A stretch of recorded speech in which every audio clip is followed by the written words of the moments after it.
name is Frank Johnson. My name is Abraham Lawrence. And I'm Nick Seaman. When we are a podcast that is designed to show you the movie that's going on in our head when we read a Bible story. My daughter told me that we need to have the intro written down. It needs to be the same all the time. Really? Yeah, she thinks that's professional. And so the moment that we actually started, I looked around and went, I don't have my script.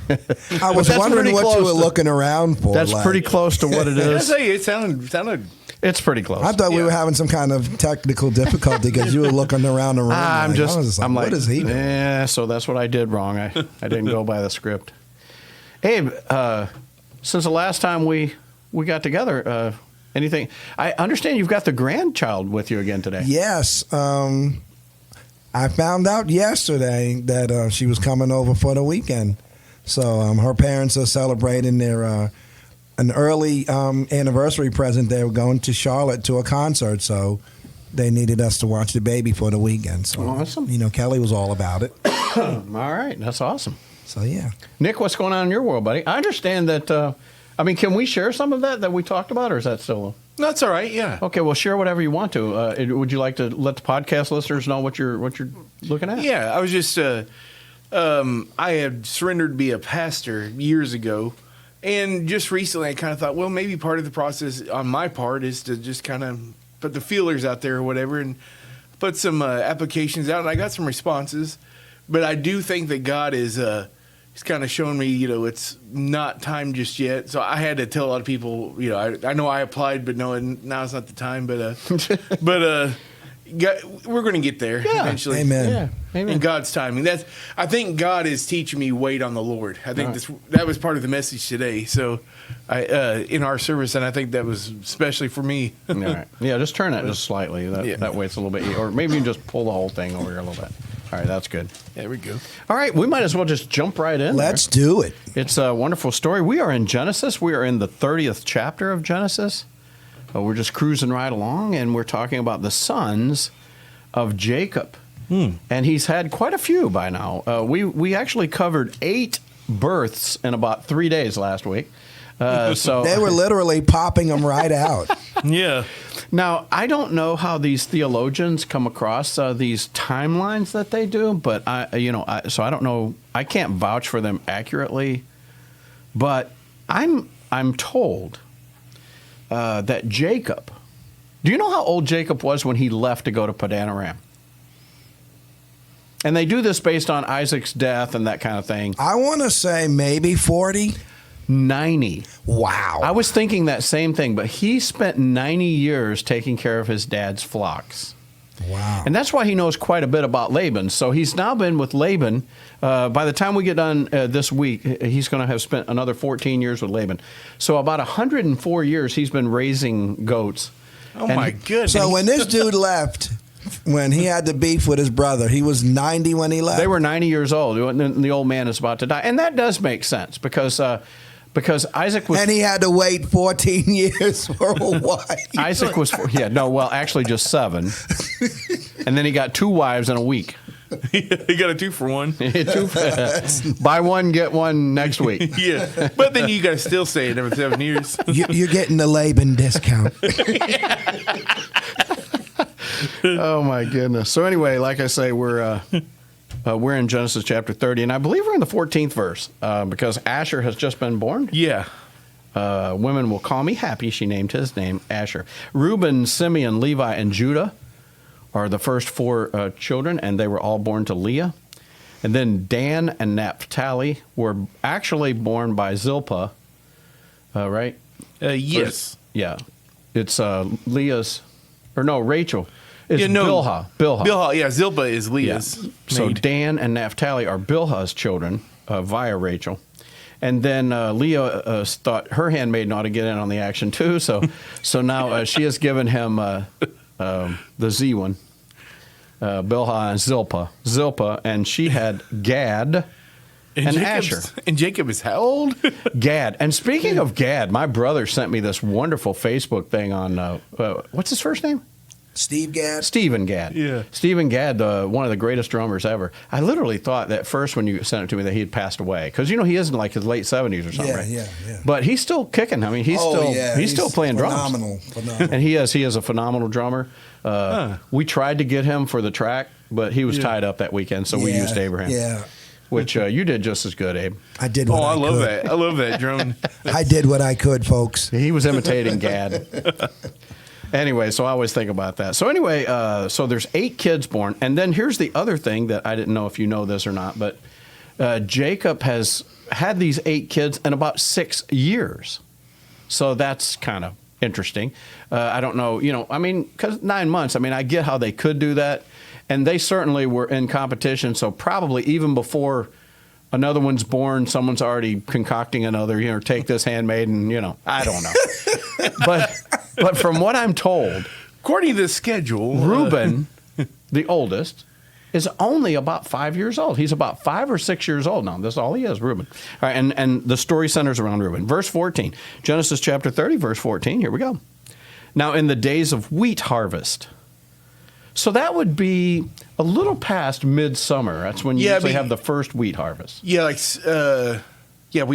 Like maybe late September? I know, right? No, much earlier than that. Like I know around here, late July. Around here, it's usually early fall in North Carolina, but so it would be down there. It'd be a little bit. Midsummer. They have the first wheat harvest. Yeah, because wheat grows very quickly. Yeah. So you usually get 2 and sometimes even 3 wheat harvests in a season.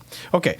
In the days of wheat harvest, Reuben, this is the oldest son, and like I say, he's around 5 or 6 years old. He went and found mandrakes in the field. Now I'm going to let Professor Nick tell us a little bit about these mandrakes, but first, let's just know this: in Padan Aram, which is where they're at, mandrakes were extremely rare. You did not usually find these. So he came across these probably as a fluke. So what are these mandrakes? Well, it's a flowering fruit. Well, when it's young, it has a nice blue bud to it, like a flower. Then when it's mature or when ripe, ready to eat, the root is more like a plum. And I think the flower turns yellow and dies off. And what did they think when they ate these things? Well, they thought it promoted fertility, and they said it is an aphrodisiac. Yeah, I think where I read it was also Rachel would have wanted these things because in barren women they thought that it could cause them to actually have kids. Yeah, like supernatural, like it had a little superstition to it. All right, you got anything to add to that, Abe? No, I do not. Abe's just enjoying it today. Yeah. All right.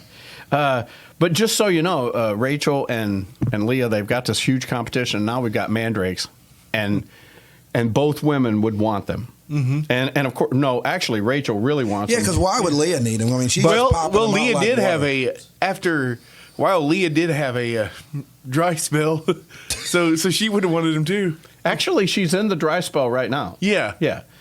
She had the first 4, and then her handmaiden had these last 2. Yeah. So she has not had a kid now in 4 kids. I was about to say, it's probably been at least a month. Yeah, there's 4 more brothers born, and none of them are Leah. So, yeah, I would think there was a little bit of competition here. Yeah. So, anyway, Reuben finds these mandrakes. He brought him to his mother. Now, we all know that Reuben's mother is Leah. So he brings him to his mother, Leah. And then Rachel, she knows everything. I don't know how close they probably all live, but I imagine they had daily. Yeah. Oh, and you know how competitive women are. They know everything that's going on in the other household. She probably saw Reuben bringing them up to the house. Like, what are them things? I got to go find out what that is. Yeah. But anyway, and so Rachel says to Leah, please give me some of your son's mandrakes. And like I said, we know this because Rachel's womb is closed at this. She hasn't had any children.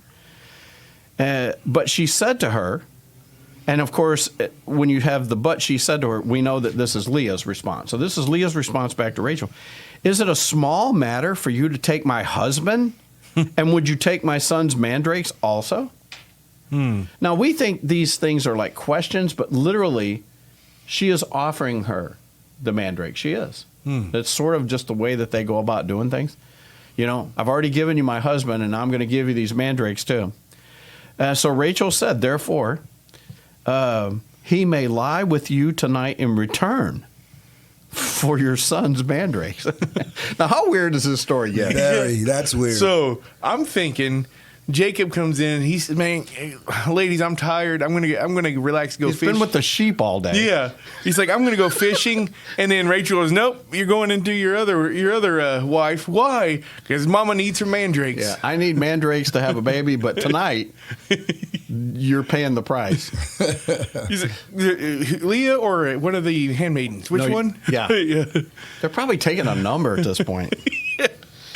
Oh my goodness You're gracious. with E7 tonight. Oh, okay. Yeah. So it says, Rachel said, so Jacob came in from the field in the evening. Then Leah went out to meet him and said, "You must come in to me." So obviously he probably had a habit of always going to Rachel's house Yeah, first. yeah. I mean, that's his babe, right? He's probably like, I think you got the schedule mixed up. I'm not supposed to be here. But tonight you're coming to my house, for I have surely hired you with my son's mandrakes. Hired her own husband. So he lay with her that night, and God gave heed to Leah. Now, this literally means, the literal translation here really is that Leah must have been praying. And it doesn't say anything about Leah praying, but she must have. It says God gave heed to her. So Yeah. she was praying for a son. And like we said, it had been years since she had had any. And God gave her, let her conceive. And she bore Jacob a fifth son. Now, there's nothing wrong with this being a fifth son, is it, Abe? This is going to be his ninth kid. Why does it say it's their fifth son? That's a good question. That's a very Come on, good it's not question. even a trick question. How many kids has Leah had so far? 4. 4. She's only had 4 kids. She had Reuben, Simeon, Levi, and Judah. This is her 5th son that she's bore. Yeah, so don't get too caught up. I'm telling you, people that love to talk about the Bible being contradictory and it never gets the facts straight. That's not fit. This is his 9th kid. Why does it say it's the 5th kid? Because this is the 5th one that Leah's That she given bore. birth to. Yeah. Yeah, it's the 5th kid. And so Leah said, God has given me my wages because I gave my maid to my husband. So she named him Issachar. Issachar, number 9. What's it mean, Abe? Number 9. Let's find out. Oh, I thought you wrote all these down last week. Oh, that was just the one. Oh, just for the week. Just for the ones. Oh, I got you.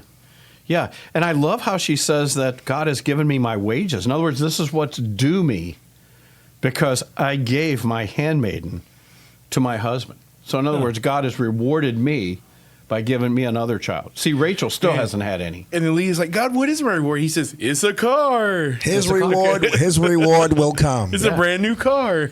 You have won. The price is right. It's an Aspire. Logan's our car maintenance guy. He knows all about cars. You know those Yankee dudes that are on, they do a podcast, they do a radio broadcast on NPR on Saturday mornings. They're called, I don't even know their names, but they both, they got Boston accents. Oh, really strong, yeah. They got them real Boston accents, yeah. And we walk on these cars over here, yeah. And so they were talking one day about these one cars. It's like, yeah, you know the Ford Aspire. You know why they call it an Aspire? It aspires to actually be a vehicle. And I just thought that was one of the funniest lines I'd ever heard because it is a cheap little car. All right. Anyway, all right. So enough of that. What in the world? Where did all that come from? I just wanted to do my Boston accent. You had to throw that in. I had to. Well, you're from Long Island. Give me a break. Where am I at, Abe? Verse 18, I think. No, I'm not. I'm on verse 9. Oh, my goodness gracious. Holy mackerel. We're 14 minutes in this stupid thing. Oh, yes. Yeah. Nobody else. Logan, you're going to have to get us a digital timer, or you're going to have to tell me quicker. See you guys tomorrow. We may have to cut this up into 2 broadcasts. Probably.